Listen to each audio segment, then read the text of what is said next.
Welcome to the Legacy Leaders Podcast. Are you doing the best for your client to help them create their legacy? Are you creating a plan that goes far beyond finances to help people ensure that it becomes the driving force behind all decisions?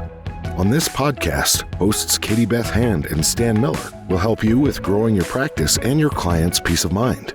Together, they bring the best and brightest minds to share with you how to help your clients develop their best legacy. And now, here are your hosts, Katie Beth and Stan. All right. Welcome, everybody, to the Legacy Leaders Podcast. I'm your guest host, Josh Meyer, founder of Peak Legacy Partners.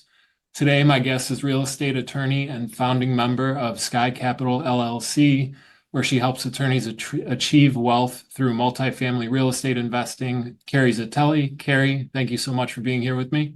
Thank you for having me. I'm excited.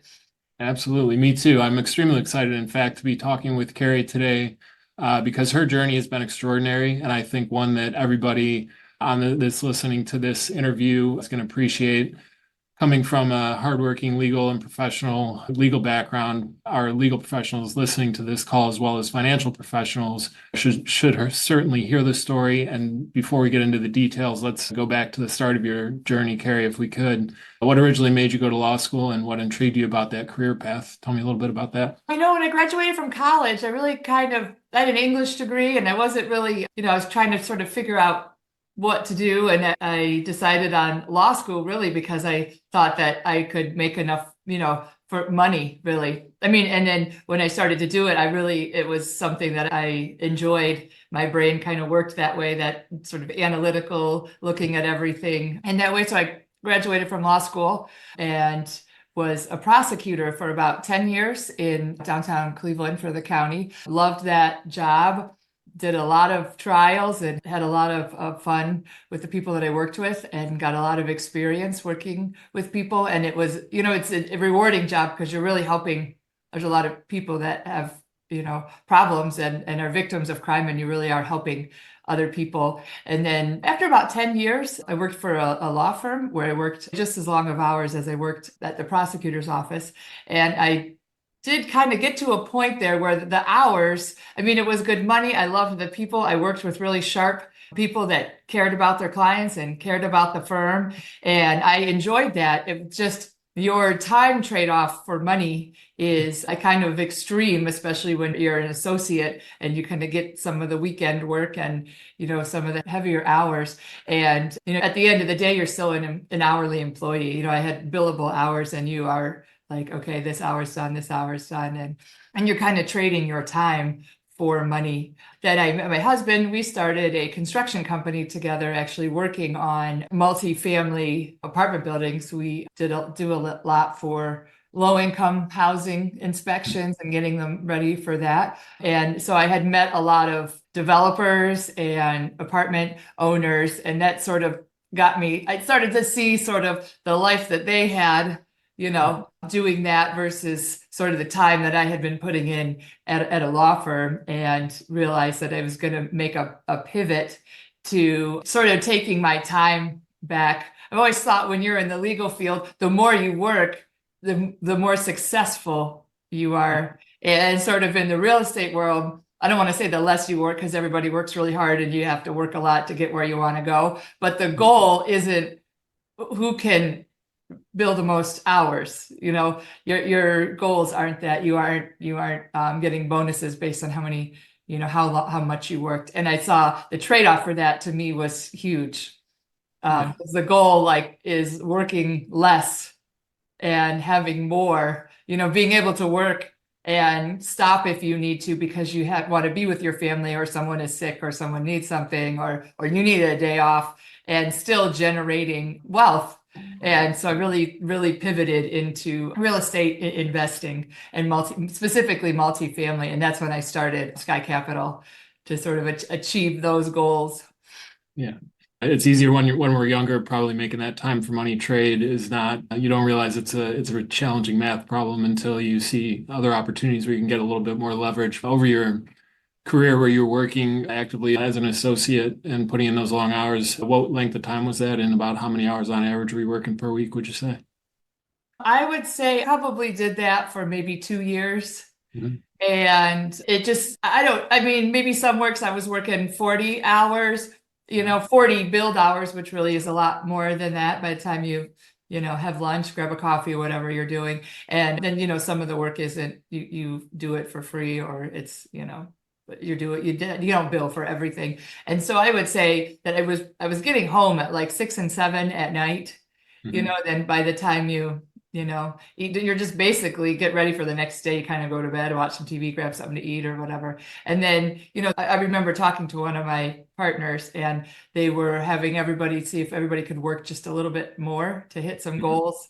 And I'm all about team player. Let's hit our goals. Let's get where we want to go. And, when it's Saturday and you're looking outside and it's, you see Lake Erie, my office was beautiful, had glass from the bottom to the top. And, you look out and you see people on their boats and people downtown, and, you're kind of sitting there thinking, okay, I'm going to stay till 3. Okay. I'm going to get out of here at, and you kind of realize your quality of life goes down just a little with, so the trade-off for me really, that was when I made that decision working there for. Kind of a feeling of when is it my turn, right? When you're looking out of your office windows and seeing all those people enjoy their recreation time, I'm sure. Yeah. It sounds like that was one of the points of realization when just realizing the number of hours you're working and, seeing things that you weren't able to take advantage of. But was there any particular incident that was kind of the straw that broke the camel's back in terms of making a decision to really make a strong transition? I think it was just the request from, some of the partners to have some of the associates, add X amount of hours onto their week. And I already felt like I was, where I wanted to be. And I certainly tried, and just certainly if that's the request at someone that you work for, then you do what they're requesting. But at the same time, you're not really generating wealth when you're doing that. Yeah. In my, as far as it wasn't like you're amassing all this wealth and working really hard. And it was, I mean, I liked the job. I liked my clients. I took pride in it. It wasn't anything like I don't like this job. It's just like you said, when you're younger, that's sort of a badge of honor to be working a lot and like making it kind of happen. And whether you're at the prosecutor's office and you're in trial and you just got out of one from last week and you're getting going again, it's fun, it's exciting. And but then you do get older, you have a family and children, and all of a sudden some of that, I mean, you still want to do that. Yeah, but I think that real estate certainly is a better path for creating wealth and still being able to maintain everything that you want to maintain in your life. Yeah. The old way is not a sustainable model. And speaking of, starting a family, that was right around the time you transitioned when you became a mother, or did those two coincide? Yeah, well, my husband and I started the construction company, and when we got a little bit before we got married. And so I was sort of out of that, like working for a firm or being in trial all the time where you're at the behest of the judge. If they want to work till 6, you're staying until 7, that kind of thing. So and then after I had my daughter, that certainly was even more of a motivating. I had already talked to, like I said, during the construction company, I was already around people that were doing syndications and doing that and getting the tax credits for the government from. So I was around those people and at conferences with them. And it seemed much more appealing. Some of the guys like flew in on their own airplanes to some of these conferences or a helicopter. These guys doing right. And I thought, and they come, right when it starts and leave. And, so it's sort of when I was looking at sort of the different ways to live. I thought, there's a way to balance like happiness and wealth and create the life. And to me, that real estate was the sort of the bridge to get there. And nonetheless, you probably had some reservations, I would imagine, because there's, I'm sure, a lot of security in having the hourly, position that you had previously, and then a little bit of a leap of faith getting into real estate. What were some of your reservations and how'd you overcome those? Really, it kind of started, my original thought was to buy an apartment complex that was small, like 10, 20 units or something like that, just by myself. And as I was like, I have to learn how to do this, And so, I mean, podcasts, books, joining groups and getting into just everything you can get your hands on to learn, just the details. And, I went to the bank, got a loan, and started looking at apartments, and I was ready to go. And then that was right around the time that COVID hit, and maybe 4 or 5 years ago, like right, and they put the moratorium on evictions. And I thought to myself, like, nobody knew, is this going to last 10 years? Are we, is nobody moving and nobody going to pay rent? Like, what's going to happen? And, being the first one that I would buy, I thought I don't want to take that risk right now. And so over the next year or two, I just did more, networking and working through the real estate stuff, and, finding mentors to help me through things and learn it. And then 2 years ago, started the company, and it's going well. So everything kind of works. And, now we're not looking at our first property was 127 units. And then, we're closing on one in December that's 184. So, I guess go big or go home. Like, once you learn it, you might as well go for it. So, yeah.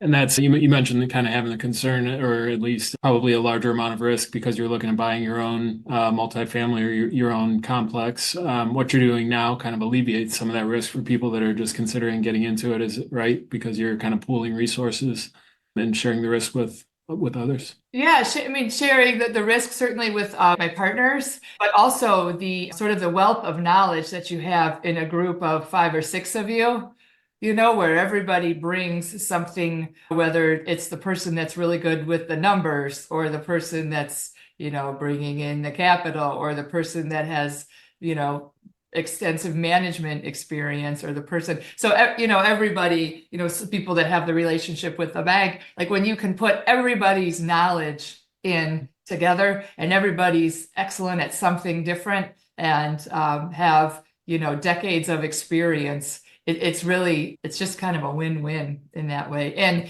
you make sure you're partnering with people that you trust and that are hard workers, and, aren't going to fall off the radar if something, needs to be addressed. And so I've just absolutely loved what I'm doing now. That's great. And yeah, it's kind of, I guess, a mastermind principle that the sum is greater than the individual parts, right? When you bring different professionals together like that. And you're looking to potentially bring, the lifestyle that you're enjoying at this point to other people. Who would be an ideal client for you to kind of partner with that has interest in investing in real estate? What does that look like for you? My heart kind of goes out to attorneys and professionals. I think because one thing that so much of the stuff that I have learned over the last 5 years, I just didn't know previous, as far as like investing in wealth.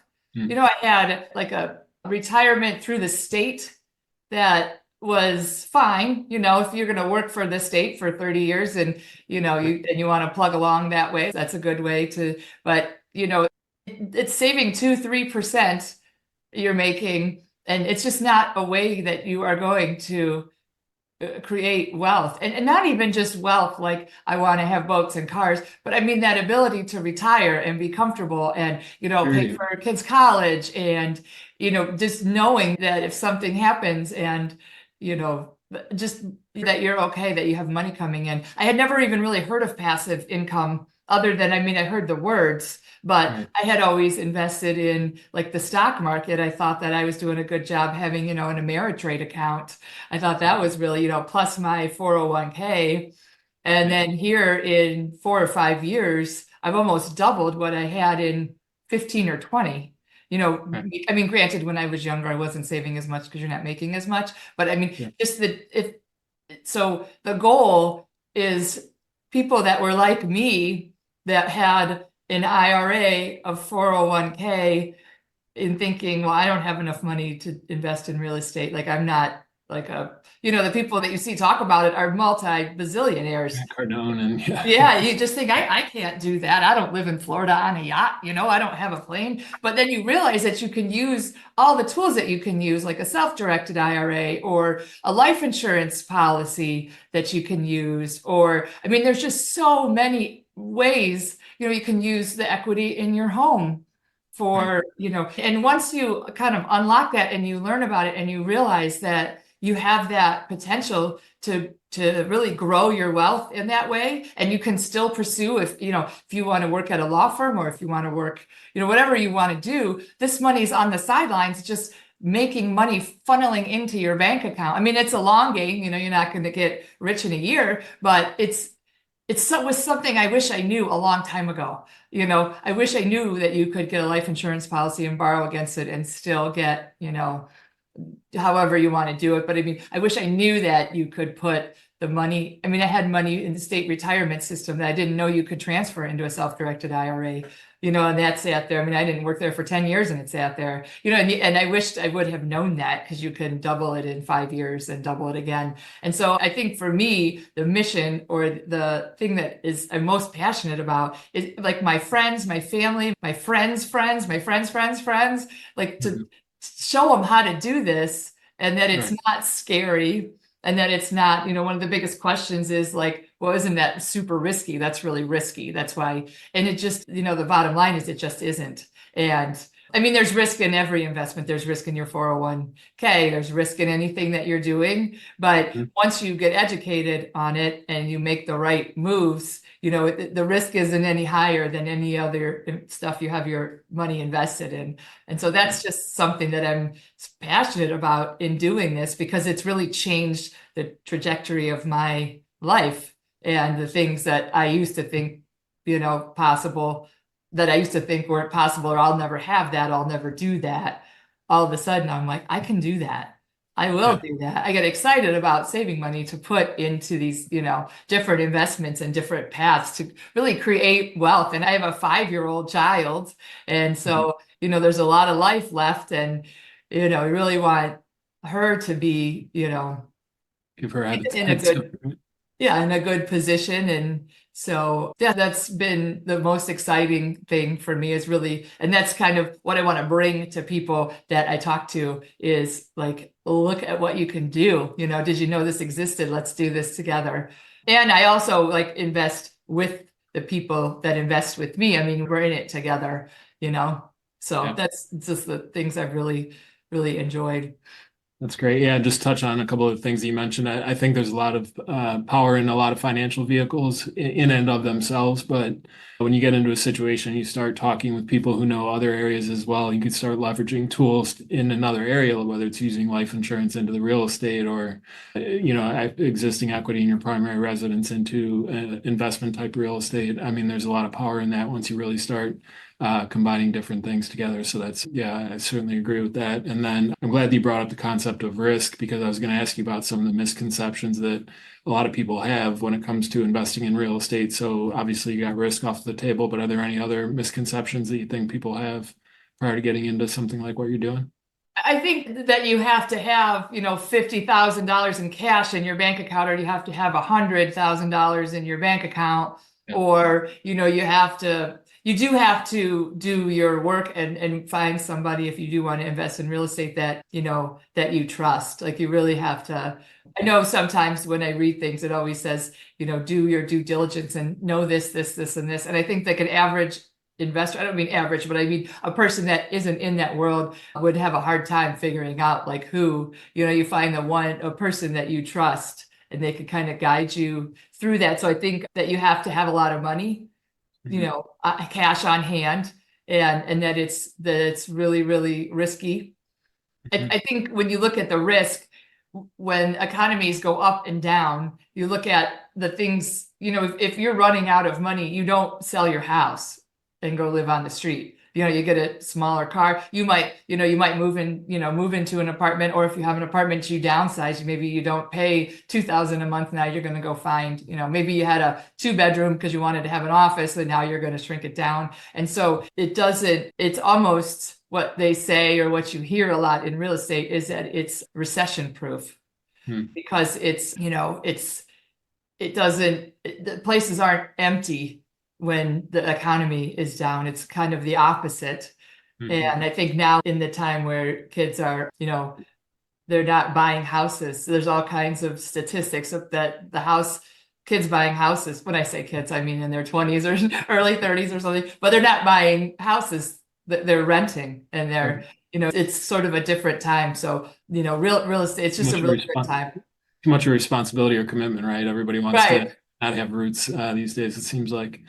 But yeah, I'm glad because that was one of the other things I was going to bring up is what would you have to say to people who think real estate's had a great run and maybe, there's potential downturn, but I think you just addressed that. Any other comments on people who do feel that way other than what you mentioned? I think there's a big opportunity now. People that bought real estate, typically they'll be held for, 3, 5, 7, 10 years. A property is generally held, probably closer to like 3 and 5 right now. But people that bought properties 5 years ago didn't anticipate where the rates were in the last year.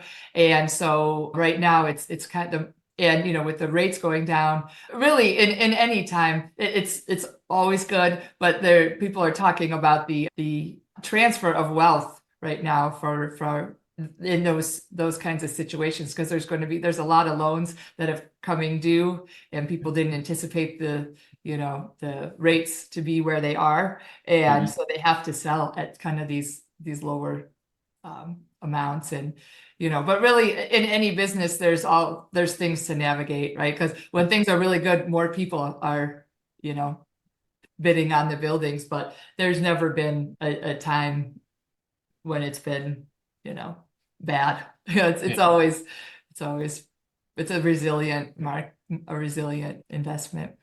Absolutely. Yeah. And the more skilled you are, I'm sure the better equipped you are to navigate through those difficult times, even if and when they do come. Really, as we're getting kind of towards the end here, I was wondering, do you have a couple of stories maybe of a scenario where you feel like somebody had the opportunity to get involved with something like what you're doing and chose not to, versus somebody who, and maybe it's even yourself, that actually did, in fact, take the leap and experience a positive improvement to their lifestyle and the legacy that they're ultimately able to leave? Do you have any kind of quick I would say I'll generalize more without talking about specific people. I talk to a lot of investors, and I would hate to they tell you their financial situation and everything that's going on, and I like to keep that sort of to myself. But in general, in talking to people, people that have the money to do something like that and just sort of get cold feet. Like, yes, I want to do it. Yes, I know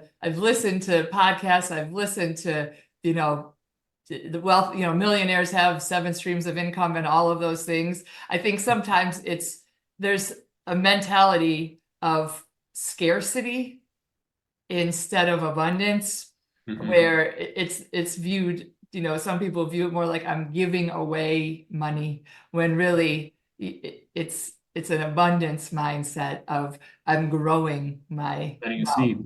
Yeah.